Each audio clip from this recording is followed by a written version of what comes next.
দুপুরের সংবাদে আপনাকে স্বাগতম। প্রথমে জানিয়ে দিচ্ছি সংবাদ শিরোনাম। জাতিসংঘ মহাসচিবের সঙ্গে বৈঠকে ফেব্রুয়ারিতে নির্বাচনের প্রস্তুতির কথা পুনর্ব্যক্ত করলেন প্রধান উপদেষ্টা ডক্টর মোহাম্মদ ইউনূস। নিউ ইয়র্কের রোহিঙ্গা বিষয়ক উচ্চ পর্যায়ের সম্মেলন আজ। রোহিঙ্গা সংকটের স্থায়ী সমাধানে বিশ্ব নেতাদের কাছে সুনির্দিষ্ট রোডম্যাপ চাইবেন প্রধান উপদেষ্টা ডক্টর মোহাম্মদ ইউনূস। লন্ডন বৈঠকের পর থেকেই আলোচনায় তারেক রহমানের দেশে ফেরার প্রসঙ্গ। যুক্তরাজ্য বিএনপির সভাপতি ও চেয়ারপারসনের উপদেষ্টা এম মালেক জানান, যুক্তরাষ্ট্র সফর থেকে দেশে ফিরে দলের ভারপ্রাপ্ত চেয়ারম্যানের সঙ্গে কথা বলবেন মির্জা ফখরুল ইসলাম আলমগীর। শারদীয় দুর্গাপূজায় চলছে মহা অষ্টমীর আয়োজন। এবার শুনবেন বিস্তারিত। জাতিসংঘ মহাসচিব অ্যান্টোনিও গুতেরেসের দেয়া প্রাতরাশ সভায় যোগ দিয়েছিলেন অন্তর্বর্তী সরকারের প্রধান উপদেষ্টা প্রফেসর মোহাম্মদ ইউনূস। সোমবার জাতিসংঘ সদর দফতরে মহাসচিবের সঙ্গে বৈঠক করেন সরকার প্রধান। তাদের মধ্যে নির্বাচন, সংস্কার ও রোহিঙ্গা সংকট নিয়ে আলোচনা হয়। আগামী ফেব্রুয়ারিতে বাংলাদেশে নির্বাচনের প্রস্তুতির কথা পুনর্ব্যক্ত করে প্রধান উপদেষ্টা গুতেরেসের সমর্থন চান। এ সময় বাংলাদেশের গণতান্ত্রিক উত্তরণে পূর্ণ সমর্থন ও সংহতি জানিয়ে মহাসচিব বলেন, নির্বাচন ও সংস্কার কাজে সহায়তা দেবে জাতিসংঘ। উনি ইউএন সেক্রেটারি জেনারেলের সাপোর্ট চেয়েছেন আগামী ইলেকশন ফেব্রুয়ারি প্রথমার্ধে যে জেনারেল ইলেকশন হচ্ছে সেই বিষয়ে, এবং সেক্রেটারি জেনারেল অকুণ্ঠ চিত্তে জানিয়েছেন যে তারা বাংলাদেশের এই ডেমোক্রেটিক যে ট্রানজিশনে ফুললি তারা সাপোর্ট করছেন এবং সলিডারিটি ঘোষণা করেছেন। এর আগে সকালে রবার্ট এফ কেনেডি, হিউম্যান রাইটসের প্রেসিডেন্ট ক্যারি কেনেডি সহ প্রধান উপদেষ্টার সঙ্গে সাক্ষাৎ করেন বিভিন্ন মানবাধিকার সংস্থার প্রধান। এ সময় আওয়ামী লীগ আমলে পাচার হওয়া অর্থ ফেরত আনতে মানবাধিকার সংস্থাগুলোর সহযোগিতা চান ডক্টর ইউনূস। বলেন, নির্বাচন বানচাল করতে আন্তর্জাতিক মহল অর্থ বিনিয়োগ করছে। পতিত স্বৈরাচার, তার দোসরগুলো এবং তাদের সাথে অ্যালাইড যারা ইন্টারন্যাশনাল ফোর্সেস আছে তারা মিলে একটা মানে খুবই ওয়েল অর্কেস্ট্রেটেড মুভ, যে এই ইলেকশনটাকে কিভাবে বানচাল করা যায়, এই ইলেকশনকে কিভাবে প্রশ্নবিদ্ধ করা যায়, এই বিষয়ে চিফ অ্যাডভাইজার সমস্ত ইন্টারন্যাশনাল যাদের সাথে বসেন তাদেরকেও এটা জানাচ্ছেন। এদিন জাতিসংঘের under secretary general rabab Fatima, Myanmar বিষয়ক বিশেষ দূত জুলি বিশপ, ইউনিসেফের নির্বাহী পরিচালক ক্যাথরিন রাসেল এবং ইউএনএইচসিআর এর হাই কমিশনার ফিলিপ্পো গ্র্যান্ডি প্রধান উপদেষ্টার সঙ্গে সৌজন্য সাক্ষাৎ করেন। অন্তর্বর্তী সরকারের প্রধান উপদেষ্টা ডক্টর মোহাম্মদ ইউনূস সব সময় বাংলাদেশের নির্বাচনের কথা বলে আসছেন, কিন্তু এই প্রথম তার কণ্ঠে শঙ্কা প্রকাশ পেল।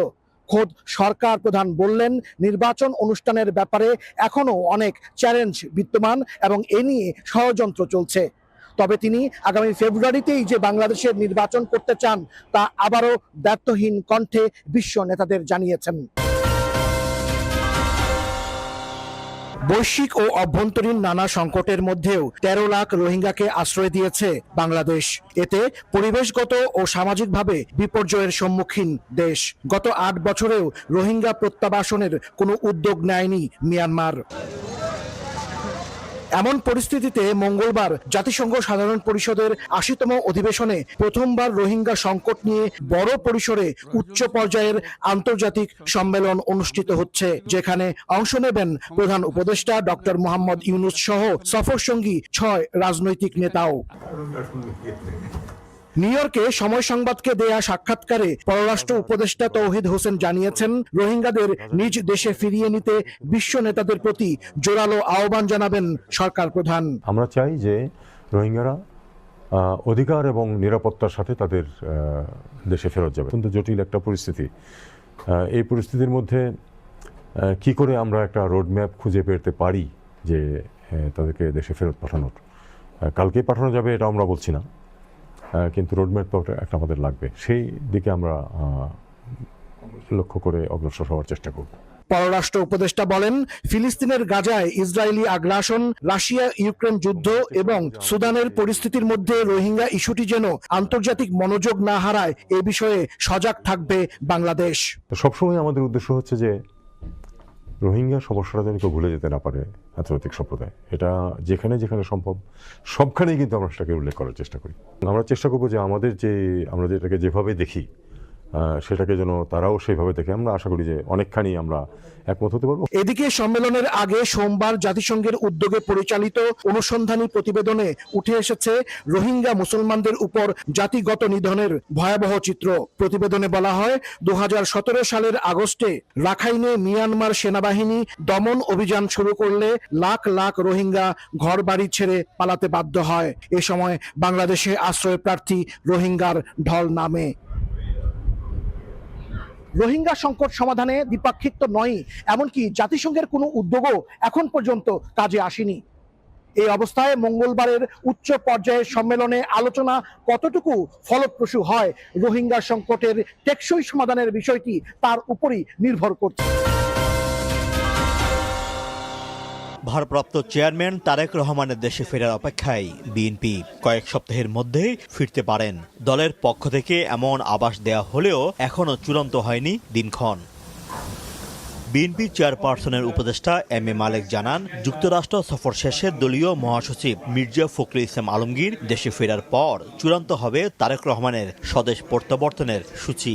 আমাদের মহাসচিব এবার আমেরিকার থেকে যখন ফিরবেন, ওনার কাছে অনেক মেসেজ থাকবে এবং উনি যে প্রেস ব্রিফিং করবেন, সেম টাইমস আমরা বিশ্বাস করি যে আমাদের মহাসচিব ওনার মুখ থেকেই আমাদের ভারপ্রাপ্ত চেয়ারম্যান সাহেব কবে যাবেন এই দিন তারিখটা আপনারা জানতে পারবেন। নেতাকর্মীরা বলছেন, ত্রয়োদশ জাতীয় সংসদ নির্বাচনে বিএনপির নির্বাচনী প্রচারণায় সশরীরে নেতৃত্ব দিবেন তারেক রহমান। ভোট ঘিরে প্রস্তুতি নিচ্ছে তৃণমূল থেকে কেন্দ্র। এর মধ্যে ভারপ্রাপ্ত চেয়ারম্যানের সঙ্গে দেখা করতে লন্ডনে আসছেন ধানের শীষের মনোনয়ন প্রত্যাশীদের অনেকে। শুধু এই শিডিউল ঘোষণা করার জন্য না, দীর্ঘদিন যে তাদের আন্দোলন সংগ্রাম এবং তাদের যে আকাঙ্ক্ষা, সেটা হচ্ছে যে একটা নির্বাচন তারা চায় এবং তারা তাদের নির্বাচিত প্রতিনিধি দিয়ে আগামী দিনের রাষ্ট্র ক্ষমতা যারা পাবে তাদেরকে দেশ পরিচালনা করতে চায়। সবাই চাচ্ছে যে ফেব্রুয়ারিতে নির্বাচনটা হোক, একটা সুষ্ঠু নির্বাচনের মাধ্যমে একটা সুষ্ঠু সরকার আসুক, নিরপেক্ষ সরকার এসে দেশটা অন্তত শান্তির দিকে আসুক।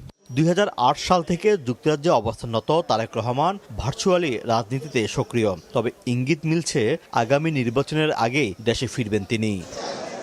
গেল 17 বছর ধরে দেশের বাইরে অবস্থান করে দলকে দিক নির্দেশনা দিয়ে যাচ্ছেন তারেক রহমান। দীর্ঘ সময় পর তার দেশে ফেরার সম্ভাবনায় তৈরি হয়েছে নতুন সমীকরণ। দেবী দুর্গার এই যে মর্তে আগমন, এই মর্তে আগমনের পরপরই আমরা দেখেছি যে মহাষষ্ঠী, মহাসপ্তমী, আজকে মহাঅষ্টমী। মহাঅষ্টমীতে রামকৃষ্ণ মিশনে কানায় কানায় পূর্ণ হয়ে গেছে মানুষের, কারণ মূল আকর্ষণ ছিল কুমারী পূজা। কুমারী পূজা কেন? কারণ কুমারী পূজা এই কারণে দেবী দুর্গাকে মাতৃরূপে যে পূজা করা হয় তা প্রচলন করেছিলেন রামকৃষ্ণ।